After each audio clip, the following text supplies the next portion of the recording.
semakin panas, hujan turun tak menentu, banjir di mana-mana, hutan terbakar, bahkan udara pun terasa sesak.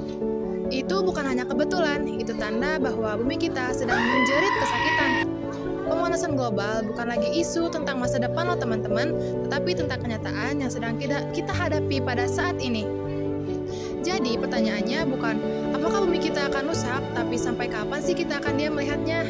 Nah, pada hari ini kami ingin mengajak kalian semua untuk berhenti sejenak, berpikir dan mulai peduli terhadap bumi kita. Sebelumnya, mari kita pahami terlebih dahulu apa sih pemanasan global itu? Pemanasan global adalah meningkatnya suhu rata-rata bumi yang diakibatkan oleh menumpuknya gas-gas berbahaya di atmosfer, seperti karbon dioksida, metana, dan nitrogen oksida.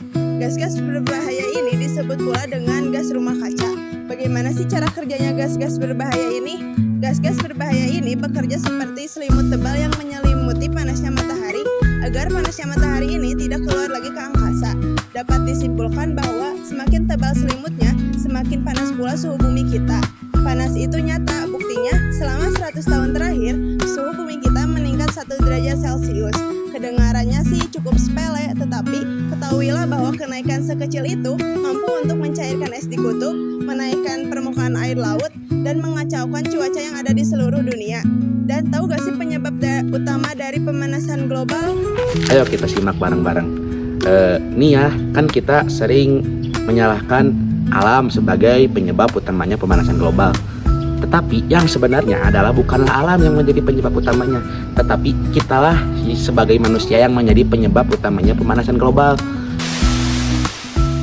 Contoh yang pertama ada ketika kita bepergian, pastikan kita menggunakan kendaraan bermotor atau mobil yang semuanya mengeluarkan asap yang mengakibatkan kita tidak bisa menghirupnya secara baik. Kita lanjut lagi ke contoh yang kedua. Di contoh kedua ada yang membuang sampah sembarangan. Dan contoh yang ketiga adalah menebang pohon tanpa mereka melakukan reboisasi. Oke, kita ada contoh yang keempat.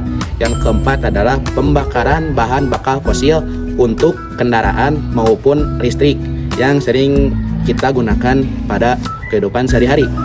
Nih, kita contoh yang kelima. Contoh yang kelima ada pabrik-pabrik yang sering mengeluarkan asap yang sangat berlebihan. Pun semuanya yang tadi 5 contoh yang tadi semuanya mengakibatkan gas karbon dioksida semakin banyak di udara, yang mengakibatkan kita tidak bisa menghirupnya secara langsung dan tidak bisa kita hirup sebagai udara yang sangat segar. Bumi itu tidak rusak pada sehari atau semalam, tetapi bumi itu rusak karena kita abai untuk menjaga kelestarian bumi kita tersendiri. Akibatnya, bumi membalas dengan cara yang menyakitkan. Cuaca ekstrim semakin sering dan terjadi di mana-mana. Di suatu daerah terjadi kekeringan berkepanjangan, seperti di daerah gurun dan daerah yang tandus. Di kedua daerah tersebut sulit mendapatkan air, sehingga tanaman sulit untuk tumbuh di sana. Kemudian, di suatu daerah terjadi banjir besar, sehingga bisa menelan rumah serta korban jiwa. Es di kutub utara semakin mencair, air laut pun naik, dan pulau-pulau pun semakin tenggelam.